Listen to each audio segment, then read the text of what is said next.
সুন্দর হাতের লেখার জন্য সবচেয়ে গুরুত্বপূর্ণ হচ্ছে মেডিসিন। প্রতিটা লেখার একটা করে মেডিসিন আছে, সেই মেডিসিনটাই হচ্ছে গুরুত্বপূর্ণ। তো কেমন মেডিসিন চলুন আপনাদেরকে দেখাই। আসসালামু আলাইকুম সম্মানিত ভিউয়ার্স, আজকে আবার নতুন ক্লাসে হাজির হয়ে গেলাম। আজকের ক্লাসে হচ্ছে 3 নম্বরের বর্ণগুলো পড়াবো। 3 নম্বরে 5টি বর্ণ। 3 নম্বরে 5টি বর্ণ হচ্ছে গিয়ে মূর্ধন্য ন, তালে বর্ষ, ল, দন্তান্ন, ম। তো আজকে আমরা ব্ল্যাকবোর্ডে এই 5টি বর্ণ লিখে শেখাবো বাচ্চাদেরকে। ইনশাল্লাহ আপনারাও সুন্দর হাতের লেখা শিখে যাবেন ইনশাল্লাহ আমার ক্লাস দেখে। যারা বড়, ছোট এবং মাঝারি, মধ্যবয়স্ক বা বৃদ্ধ সবার জন্যই এই ক্লাসটা মূলত। যদি হাতের লেখা সুন্দর করতে চান ঘরে বসেই, তাহলে আমার ক্লাসে অ্যাটেন্ড করবেন। তাহলে আপনারা সুন্দর হাতের লেখা শেখার একটা সুযোগ পেয়ে যাবেন। তো ভিডিওটা বেশি লম্বিত করব না, খুব তাড়াতাড়ি শেষ করার চেষ্টা করবো ইনশাল্লাহ। তো পুরো ভিডিওটা আমার সাথে থাকবেন আর সুন্দর হাতের লেখার 3 নম্বর ভাগের বর্ণগুলো শিখে যাবেন ইনশাল্লাহ। তো চলুন আমরা লেখার কাজে লেগে যাই। 3 নম্বরে কয়টি বর্ণ? 3 নম্বরে 5টি বর্ণ। 5টি বর্ণ। প্রথম বর্ণ কি? মূর্ধন্য ন। মূর্ধন্য ন। প্রথমে আমি মূর্ধন্যের জন্য এই বৃত্তটি দিয়ে তারপরে উপর থেকে নিয়ে আসলাম। সবাই দেখো। তারপর এইখান থেকে একটা কি আকার দিয়ে দিলাম, ঠিক আছে? কিন্তু মূর্ধন্য নর সৌন্দর্যের জন্য। কিসের জন্য? সৌন্দর্যের জন্য। এই যে অংশটা, এই অংশটা সমান আমি অর্ধমাত্রা দিয়ে দিলাম। মূর্ধন্যর কি মাত্রা? অর্ধমাত্রা। মূর্ধন্য অর্ধমাত্রা। মাত্রাটা ঠিক এটা যতটুকু, এটা ততটুকুই হবে, তাহলে ইনশাআল্লাহ লেখা সুন্দর হবে নাকি? এটার নাম কি? মূর্ধন্য ন। এখন দেখো তালে বর্ষ। তালে বর্ষ লেখার জন্য তালে বর্ষের কি মাত্রা? অর্ধমাত্রা। তালে বর্ষ লেখার ক্ষেত্রে অবশ্যই দুটি বৃত্ত কি সমান রাখতে হবে। তারপর এই যে আমি যতটুক জায়গা থেকে নামাইছিলাম ঠিক ততটুক জায়গাতে উপরে নিলাম, দেখছো? আর এখানে একটা কি খালি জায়গা আছে, খালি জায়গা আছে না? এখানে একটা খালি জায়গা আছে, এই খালি জায়গাটি কি পূরণ করতে হবে ইনশাআল্লাহ। তারপর আমি একইটা দিয়ে দিলাম, এটা হয়ে গেল কি? তারপর এই জায়গা এবং মাত্রার জায়গা সমান রাখতে হবে। তোমাদের স্লেটে যেহেতু দাগ আছে, দাগ বরাবর সমান করে লিখবে। এটার নাম মূর্ধন্য ন, এটার নাম তালে বর্ষ, ঠিক আছে? তো মূর্ধন্য ন তালে বর্ষ লিখতে পারবো তো ইনশাআল্লাহ? জি। সবাই ইনশাআল্লাহ সিলেটের মাঝখানে মূর্ধন্য ন এবং তালে বর্ষ লিখো। সিলেট দেখাও, যার যা লেখা সে সিলেট দেখাও।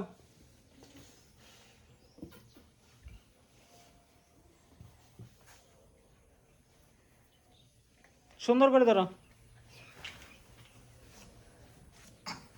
সম্মানিত ভিউয়ার্স, দেখলেন তো মোটামুটি ভাবে অনেকেই লিখছে, তবে তেমন সুন্দর হয় নাই, কিন্তু ওরা লিখতে পারছে। আপনারা একটা কথা জেনে রাখবেন যে সুন্দর হাতের লেখার জন্য সবচেয়ে গুরুত্বপূর্ণ হচ্ছে মেডিসিন।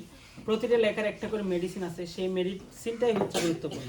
তো কেমন মেডিসিন চলুন আপনাদেরকে দেখাই।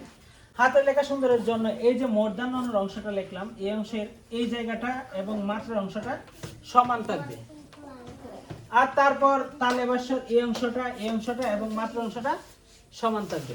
যদি এই অংশটা সমান রাখা যায় আর এইখানে যে অংশটা আছে এই অংশটা যে চক দিয়ে লেখা যায় সেই চকের একমাত্রা পরিমাণ এবং তালে বর্ষের ক্ষেত্রে একমাত্রা পরিমাণ বা তার কম রাখা যায়, তাহলে ইনশাআল্লাহ লেখা সুন্দর হয়ে যাবে।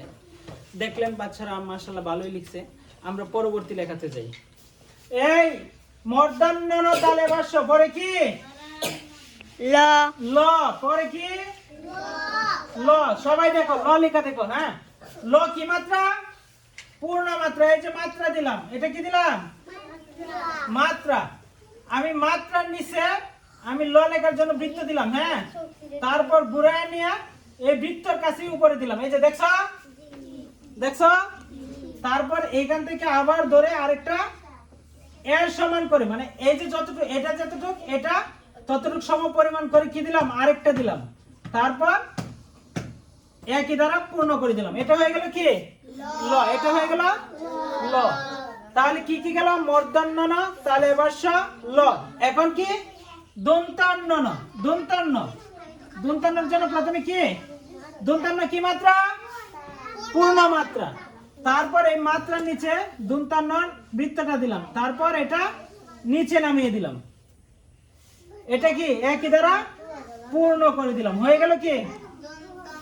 দন্তান্ন। তবে একটা বিষয় মনে রাখবা, দন্তান্ন লেখার জন্য প্রথমত হচ্ছে কি এক মাত্রা, প্রথমে কি মাত্রা, তারপর দন্তান্নর নিচে এই একইটা দিয়ে এটা নিচে নামাবে, ঠিক আছে? তারপর এইখান থেকে যুক্ত করবে, এখান থেকে কি যুক্ত করে উপরে উঠিয়ে দিবে, এটা হালকা নিচে নামিয়ে দিবে। এটা হয়ে গেল কি দন্তান্ন। তাহলে আমরা কি পেয়ে গেলাম? মূর্ধন্য তালব্য ল দন্তান্ন, ঠিক আছে? সবাই লেখো ল আর দন্তান্ন লেখো।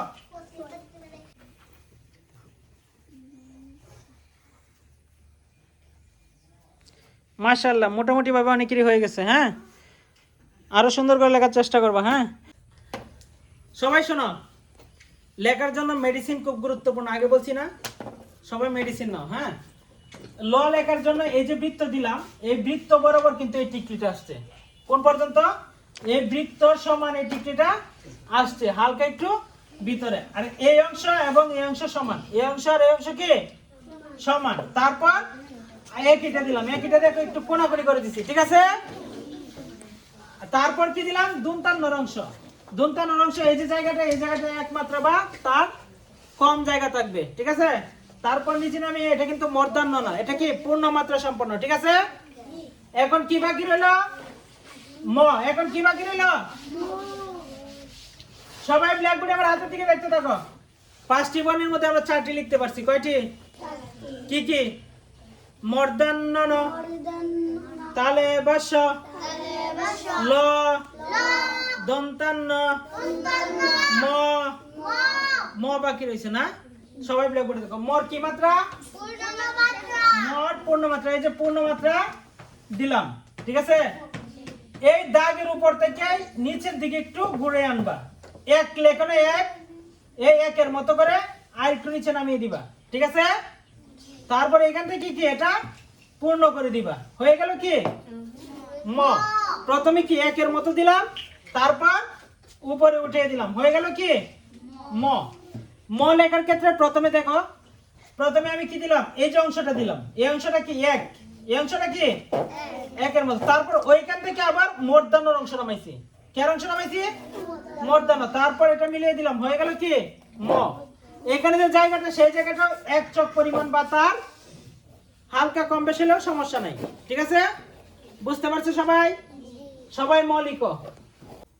সবাই দেখাও, যে যতটুকু লেখা আছে দেখাও, দেখাও। তো সম্মানিত ভিউয়ার্স, দেখলেন মোটামুটি ভাবে ওরা অনেকেই ম লিখতে পারছে। আমরা আজকে 3 নম্বরে 5টি বর্ণ শেষ করলাম। মূর্ধন্য ন, তালব্য শ, ল, দন্তান্ন, ম। মর মেডিসিন দেওয়া বাকি আছে, সবাই মেডিসিন নাও। ম লেখার জন্য প্রথমে আমি যে এক এক বাংলাতে যে এক লেখা হয় সেই এক লিখলাম, তারপর নিচে নামিয়ে দিলাম, নিচে নামিয়ে তারপর ওইখান থেকে নিচ থেকে আমি উপরে একইটা উঠাইলাম। এখানে যে জায়গাটা আছে সেই জায়গাটা মোটামুটি ভাবে এক ছক পরিমাণ রয়ে গেল। আসলে যদি এই নির্দিষ্ট মাপ অনুপাতে লেখা যায় তাহলে লেখা সুন্দর হবে, সবারই ইনশাল্লাহ লেখা সুন্দর হয়ে যাবে যদি একটু পরিশ্রম করা যায় ঘরে বসে। তো ভিডিওটা লম্বিত করতে চাই না। ইনশাল্লাহ যদি আমার ক্লাসে আপনারা অ্যাটেন্ড থাকেন, আমার পূর্বের ক্লাসগুলো আপনারা দেখে আসেন, তাহলে অবশ্যই আপনারা হাতের লেখা সুন্দর করার কিছু কৌশল জানতে পারবেন। তো ভিডিওটা লম্বিত করতে চাই না, আজকের জন্য বিদায় নিচ্ছি। আসসালামু আলাইকুম। আমার চ্যানেল নতুন হয়ে থাকলে সাবস্ক্রাইব করতে ভুলবেন না। এটার নাম ম, এটার নাম ম, এটার নাম ম। সবাই শুনো, বাংলা যে 50টি বর্ণ, সেই 50টি বর্ণকে যে 11 ভাগে ভাগ করা হয়েছে, তার মধ্যে এই যে 3 নম্বর ভাগের বর্ণগুলো, এই বর্ণগুলো সবচেয়ে কঠিন। এই বর্ণগুলো কি সবচেয়ে কঠিন। কেন কঠিন? কেন কঠিন?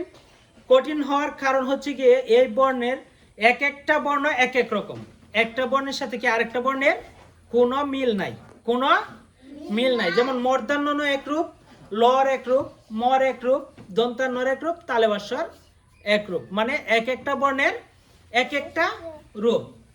তো একটা কথা মনে রাখবা, ইনশাল্লাহ পরীক্ষার মধ্যে এটা আসবে, সবাই ইনশাল্লাহ প্রস্তুতি নিয়ে রাখবা, ঠিক আছে?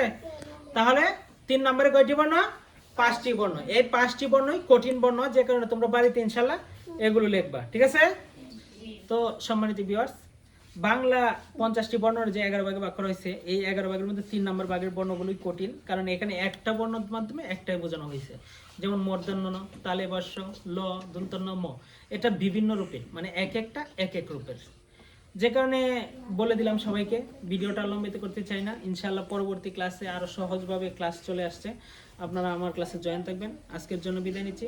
আসসালামু আলাইকুম রহমতুল্লাহ।